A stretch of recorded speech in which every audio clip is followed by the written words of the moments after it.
Delacroix, he has to have a scar. So we're using this magical chemical called rigid collagen, which Dr. Savini hooked us up with here. And it just draws, you paint the shape of the scar, it draws it in. I'm going to make a second pass, and then I'll just push the skin together, and it looks like the most convincing scar that you've ever seen. So we'll check back here in a second when we finished it up, touched it up, and made it totally perfect. And then our assassin will be ready to go out and shoot his bit for a respawner.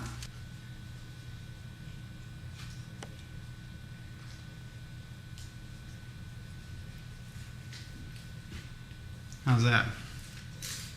Ooh, looks nice. I like it.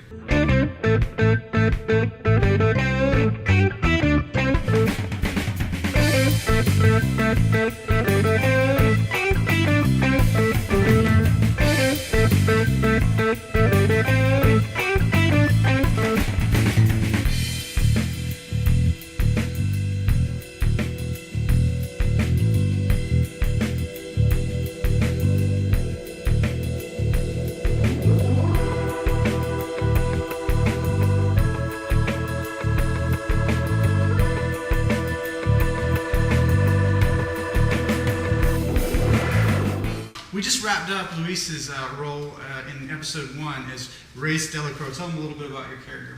Who is he?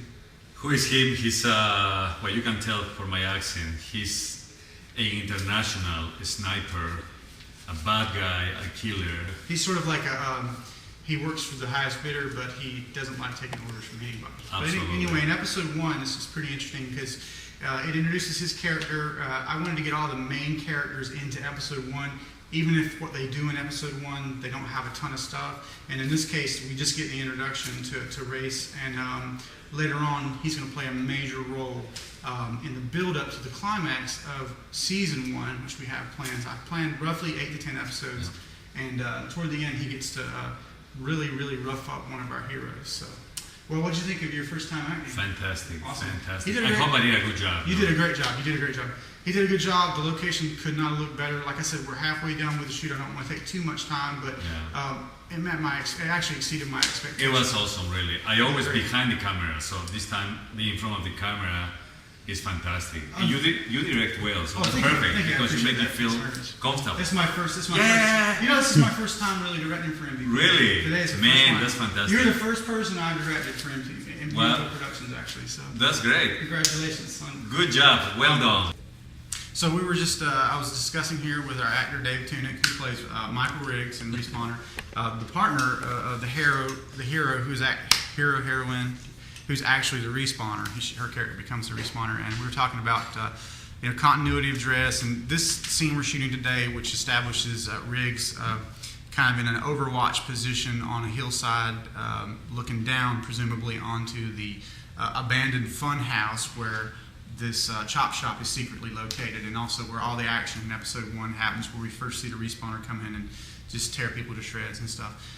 So we're talking about her introduction and just wardrobe and potentially this necklace or that, whatever, would it get ripped off and all, and just kind of like going through the action that's going to happen. And one of the recent changes to the script is that the actual, instead of just being a chop shop or an old mill with a bunch of cars in there, we kind of changed how we wanted to introduce the respawner character, and we needed to have her among other statuesque looking silhouettes. So we wrote the concept of a fun house, and actually the mill where we're shooting this doubles as a haunted house. So it already has a lot of props in place, and that's just one of the things in MVP I think that we've done particularly well is to, instead of like dressing a set to become a location that's truly not, actually going into a bar and getting folks to let us shoot there, or actually going into a comic shop and if it's a scene, calling for a comic shop. So that's worked out pretty good for us in the past, and we're just going to keep on. Hey, if it's not broke, why fix it, right? So we're just going to use what we have at hand, and that's where we're going to take the story. Just have one of the thugs mention, hey, there's bad wiring in the old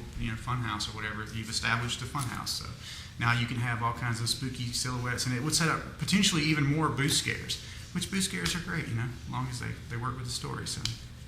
Sounds good. Sounds like exciting fun. So stay tuned. You ready to go out and get your mojo on? Let's do it. I'm ready to kill some bad guys. Cop going over. Due process my ass, right? Due process my ass. Do what? Okay. Okay. That's your natural go-to. that's your wheelhouse. I mean, I know that for sure.